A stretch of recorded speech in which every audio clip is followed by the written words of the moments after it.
ciel se charge, le Doc News capte chaque nuage. Prévision, tendance, on analyse. De la météo aux grandes crises. Des courants d'air aux ondes marines. On suit les tempêtes et les ouragans qui s'alignent. Salut à toutes et à toutes, c'est le Doc News pour de la news. J'espère que vous allez bien, moi ça va super. On est parti pour un nouveau suivi du risque d'incendie et de sécheresse en Europe. Et oui, comme vous l'avez dû le voir dans mes premières vidéos d'analyse,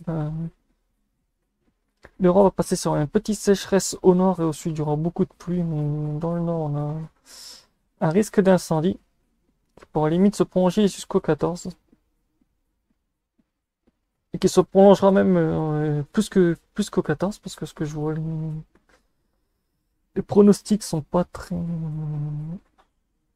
sont comme on le voit ici. L'anticyclone est assez énorme.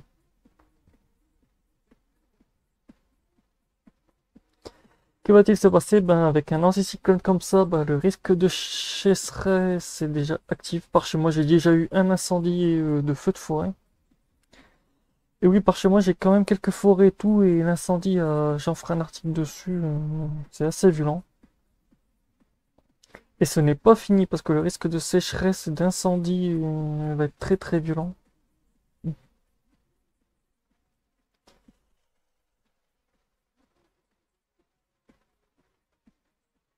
De 0 à 40 cm en groupe jusqu'au mercredi 14. Le gros risque de sécheresse touchera tout le nord de la France, parce que oui, les perturbations vont descendre même jusqu'au nord-est. Autant vous dire, on va avoir une très belle zone de risque d'incendie. Autant vous dire, dans les news, ça risque de fuser dans pas longtemps. Parce que oui, ça va être assez violent. Après, si on passe à... Ouf. Ouh, ouh, ouh, ouh, ouh, ouh, ouh, ouh, oh my god.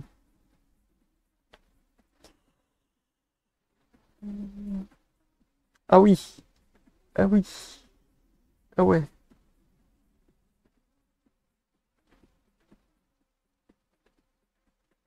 Oh, c'est pire. Oh putain, c'est pire. Oh, c'est pire.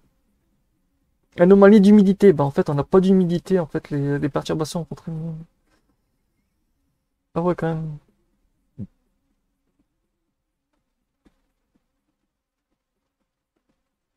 Waouh, waouh, waouh, waouh, waouh, waouh. En fait, c'était bien... Ah ouais. Oh, oh. Gros risque d'incendie du côté de Londres jusqu'à South-West England. Après, on a du Hauts-de-France, Paris. Le centre de Val-de-Loire en risque d'incendie. Toute la partie de la Belgique. Ouf. Et ouais, pour ceux qui se demanderaient, les anomalies de température vont rester comme ça jusqu'au 19. 19 dans le nord et dans le sud, ça sera toujours pareil.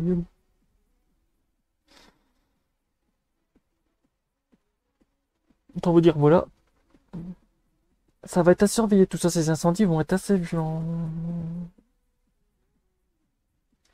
Certains vont dire pourquoi on a des redondances d'anticyclones et j'en passe. En fait, pour ceux qui ne le sauraient pas, en fait, le vortex polaire a eu une chute brutale. En fait, il s'est tellement réchauffé brutalement que de base, le vortex polaire devait rester jusque fin avril. Et vu qu'il il est mort une semaine, ouais, ça va faire plus d'un mois actuellement. Ça fait un effet qu'on se tape des grosses vagues de pluie, et après on se tape des gros anticyclones, des bien violents. Comme vous voyez actuellement dans mes prévisions, en fait, on se tape des bons gros cyclones assez hardcore. Autant vous dire, voilà. C'est assez violent. C'est tout pour ce petit suivi. On se retrouve pour le prochain news. N'hésitez pas à liker, partager et abonne-toi et tchuss.